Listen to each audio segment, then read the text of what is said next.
Bonjour mes brillantissimes, comme vous l'avez compris, je rentre de vacances.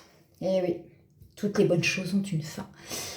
Et comme je me suis maquillée tous les jours pendant les vacances, il y a une chose que je vais faire de suite en rentrant de vacances, parce que la première chose qu'il faut savoir pour la peau, que ce soit pour le make-up ou pour les soins, c'est avoir du matériel propre. Donc je vous propose de vous montrer deux façons de nettoyer vos pinceaux. Donc la première est assez simple. J'ai trouvé un appareil magnifique qui me permet de nettoyer mes pinceaux. L'appareil n'est pas très compliqué à utiliser, je vous confirme. Donc vous le branchez, il se branche sur prise USB. On y met de l'eau jusqu'au trémas.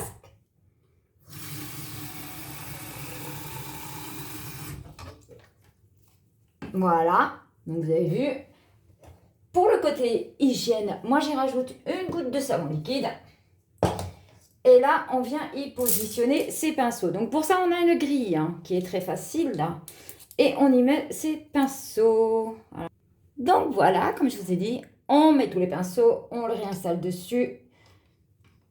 Et on fait attention que tous ces pinceaux touchent bien le fond. Donc je réajuste mes pinceaux.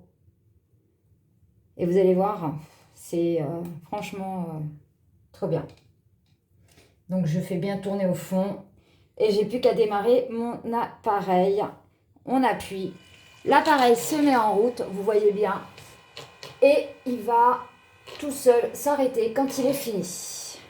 Je ne pense pas que ce soit hyper compliqué quand même. Mais c'est génial. Et franchement, j'ai pas payé l'appareil très cher.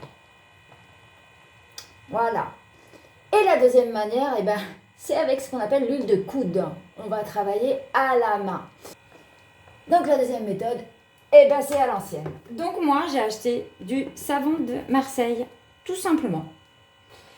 Et on y prend son pinceau. Donc ça, c'est mes pinceaux à blush. Et on les frotte dessus. C'est pas... Waouh! Ça y est. On frotte, on met du savon de Marseille.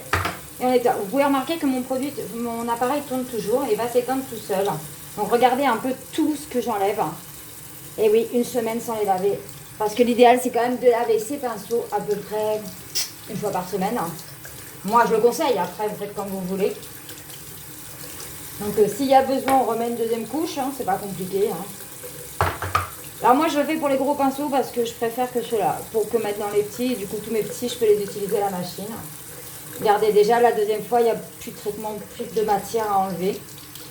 On va faire l'autre côté. Pareil, je nettoie, je n'hésite pas à mettre du savon. Alors du savon de Marseille tout simple. Regardez, ça saute même tellement il y avait de matière. Il était temps de les laver.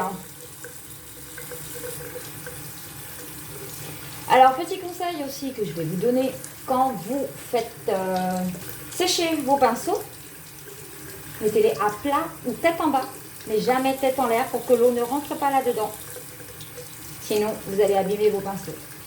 Et des pinceaux de bonne qualité. Ça coûte cher et c'est bien. Voilà. Donc, on va faire un petit dernier. Je le mouille. Je nettoie. Bon, après, vous avez compris le concept. Voilà. Bon, j'espère que cette petite astuce va vous servir. Nous, on va aller continuer. Vous avez vu l'eau. Et ben voilà. L'appareil s'est arrêté. Vous voyez en direct. En direct, enfin...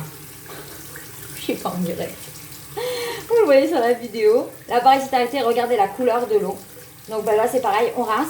Si on trouve que ces pinceaux sont encore un peu sales, on n'hésite pas à faire une deuxième fournée.